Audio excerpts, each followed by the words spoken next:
سال 1952 لکھنؤ کا پرانا نوابی محلہ جہاں ہر اینٹ میں تہذیب، ہر گلی میں خاموشی کی شائستگی بولتی تھی۔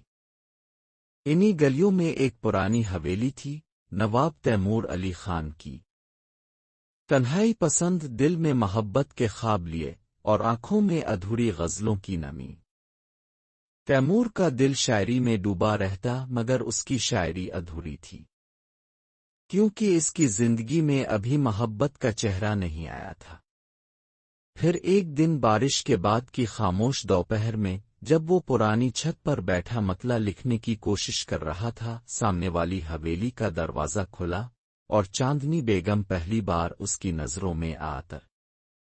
سفید لباس، نازک قد، گہری آنکھیں اور ایک عجیب سی معصوم اداسی چہرے پر، جیسے وقت تھم گیا ہو۔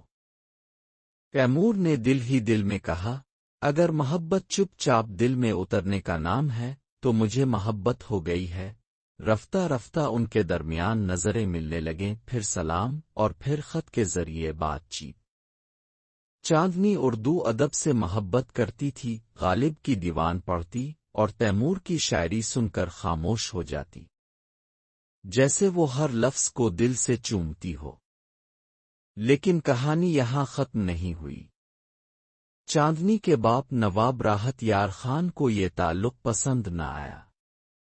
وہ چاہتے تھے کہ چاندنی کی شادی کسی بڑے نوابزادے سے ہو، اور تیمور، وہ تو صرف الفاظ کا فقیر تھا۔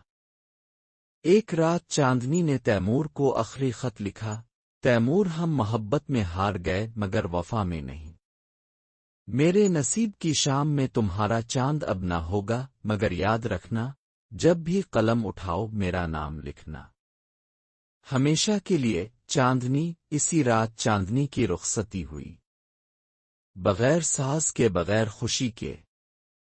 تیمور چھت پر کھڑا آسمان کی طرف دیکھتا رہا۔ بارش ہو رہی تھی یا آنکھوں میں سیلاب آیا تھا، اسے کچھ معلوم نہ تھا۔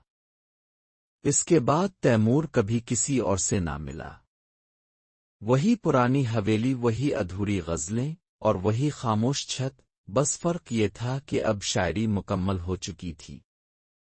کیونکہ تیمور جانتا تھا، محبت مکمل ہو یا نہ ہو، اگر وفا ہو تو وہ آخری شام بھی چاندنی بن جاتی ہے۔